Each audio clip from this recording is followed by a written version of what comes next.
Hello everyone and Happy New Year. I'm Nanette with Helena Community Connections, here to present this month's Cranium Cafe program.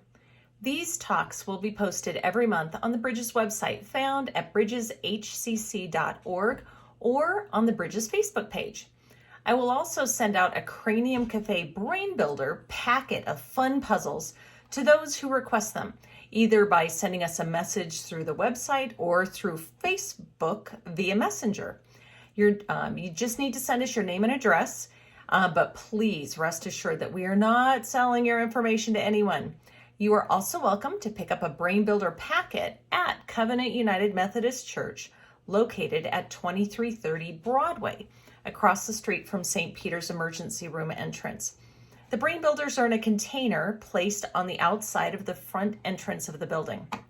Our Cranium Cafe talk today is based on the book Welcome to Your Brain by Sandra Ammett and Sam Wang. Today's program is titled In Your Dreams, the Neuroscience of Sleep. So, no one is sure why sleep is so important to life. Almost all animals sleep, including insects, crustaceans, and mollusks, and sleep deprivation can be fatal. Most theories of sleep suggest that it's important for the brain. As animals have diversified and their brains have become more complex, sleep has likewise become more complicated, developing from a single stage to multiple stages. Across many species, sleep decreases heart, muscle, and brain activity, but leaves animals able to wake up if they are prodded hard enough. Most animals sleep at night, which makes sense because it's hard to see or be seen in the dark. Sleep allows animals to conserve energy and to match their own activity with periods of warmth and light. Whatever sleep's function may be, it takes a powerful counter advantage for a species to forego sleep entirely. Of the few animals that never sleep, most are fish that must swim to stay alive, such as skipjack tuna, and some sharks, which get enough oxygen only if water runs through their gills at a high rate. A similar problem is faced by dolphins, which are air-breathing mammals that have to surface often. They do this by sleeping with only half of their brain at a time so that they can keep moving. Other non-sleeping animals include cave-dwelling fish and a few mostly stationary frogs, of which it would be reasonable to ask the converse question, do they ever really wake up? In lower vertebrates, sleep consists of a continuous rhythm of low brain activity. In reptiles, electroencephalographic EEG recordings during sleep show a slow rhythm that has a form of spiky events, suggesting that many neurons are active at different times. These slow wave spikes are reminiscent of slow wave sleep, the deepest stage of sleep in people. When birds and mammals arrived on the evolutionary scene, a new type of sleep arose, the rapid eye movement or REM sleep. At the same time, non-REM sleep began to include intermediate stages in addition to slow wave sleep. REM sleep is defined by the eye movements themselves, which you can see if you watch a sleeping person, and the electrical signature of cortical brain activity is showing. This activity has a spiky quality that resembles awake activity, which earned REM sleep its other name, paradoxical sleep, because the brain's activity during REM sleep is not very sleep-like. REM sleep is when nearly all dreams occur, especially the vivid ones in humans and other mammals. Sleeping dogs, cats, and horses make sounds and fidgeting movements during sleep.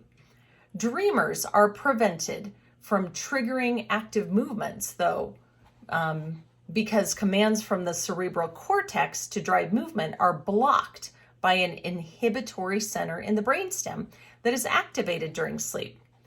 Inhibition from the cerebral cortex prevents us from acting out our dreams, and probably accounts for the feeling of paralysis that is often reported during dreams, especially frightening ones.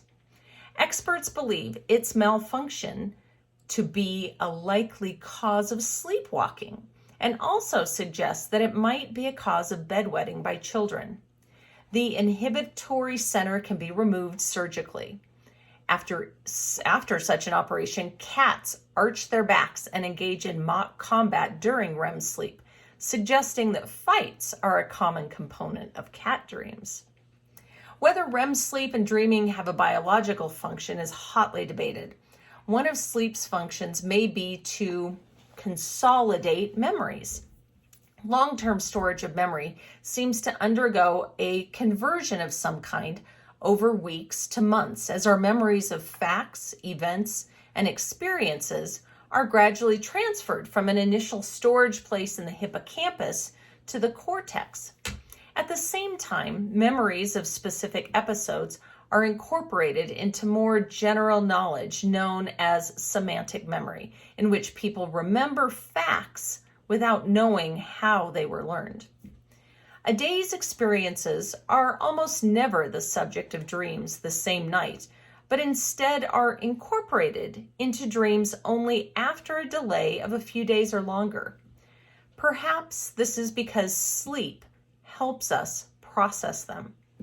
When sleep is interrupted, some kinds of memories are slower to consolidate. The critical part of sleep for consolidating memories has been variously suggested to be slow wave sleep or REM sleep. Deprivation of either stage has some effect on memory reconsolidation, though most of the evidence and the research has focused on REM sleep.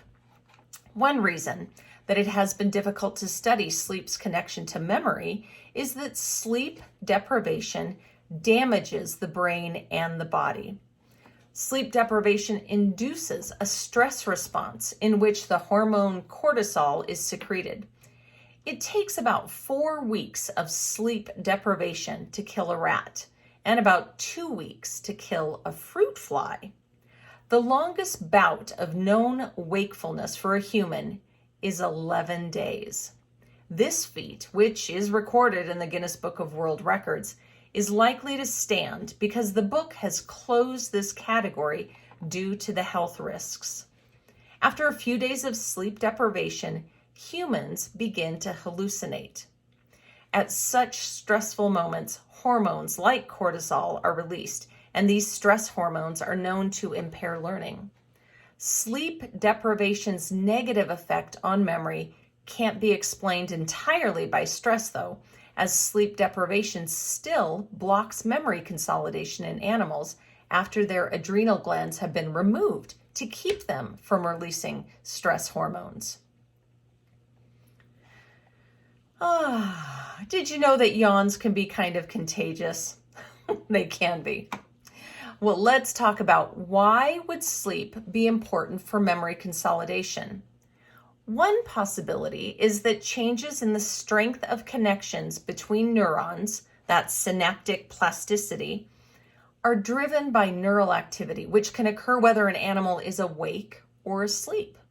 If neural activity from a remembered episode were replayed during sleep, it might facilitate memory consolidation in this way. Indeed, some patterns of waking neural activity are played back during sleep on a remarkably precise timescale, exact to the thousandths of a second. One activity requiring precise sequencing of neural firing is the production of sounds, such as speech or birdsong. When a bird sings, specific sets of neurons in the bird's brain fire in an order that is linked closely to the sequence of sounds in the song. These neurons are responsible for generating precisely controlled changes in muscle tension that control the bird's sound-producing organ, thereby generating the same song every time. Researchers monitored these neurons while the bird slept and found that the same patterns were generated during sleep. In a sense, it appears that birds dream about singing their songs. Non-REM sleep may also involve the playback of waking experience. As a rat runs through a maze, so-called place cells in its hippocampus fire in an order corresponding to the sequence of locations that the rat passes through. When the rat is asleep, the same place cells fire again in the same order. This replay occurs during slow wave sleep, when dreaming is very rare in humans. The replayed snippets are typically a few seconds long, suggesting that rats replay moments in the maze, not necessarily the whole experience. Synapses in different brain regions follow different rules for the conditions under which plasticity can occur, and these differences may relate to the phases of sleep. For instance, in the hippocampus, where initial spatial and episodic memories are thought to be formed, changes in synaptic strengths require the theta rhythm, which is a pattern of about 8 neural spikes per second that occurs only in awake animals during exploratory behaviors such as walking, and in REM sleep. For this reason, scientists associate memory consolidation with REM sleep. The idea that sleep is important for reconsolidating and redistributing memories provides an alternative to Freud's view that dreams express unconscious desires. This piece of psychoanalytic folklore does not have any experimental proof, but is likely to have its roots in the observation that dreams often incorporate the daily concerns of the dreamer, combined with seemingly random or senseless events. The existence of trains of thought in dreams and a degree of plot suggests that your cortex has some ability to construct a coherent story from what is given, though this may simply reflect the action of the interpreter. In that respect, dreams may constitute a means of sampling what's lying around in your head. When we talk about our dreams, we focus on the extent to which our dreams can be made coherent. Waking up in class naked, sailing a ship, rolling a big rock. But what if the random aspects of dreaming are an essential feature? What if randomly sampling the brain's contents as we sleep is a means for transferring our memories to a more permanent place? Resampling could even be used to correct wrong memories that need to be erased. Weird dreams may be the price, or perhaps the unintended benefit, of the mechanisms that our brains use to remember the events of our lives. Again, I'm Nanette, and I hope you enjoyed today's Cranium Cafe program.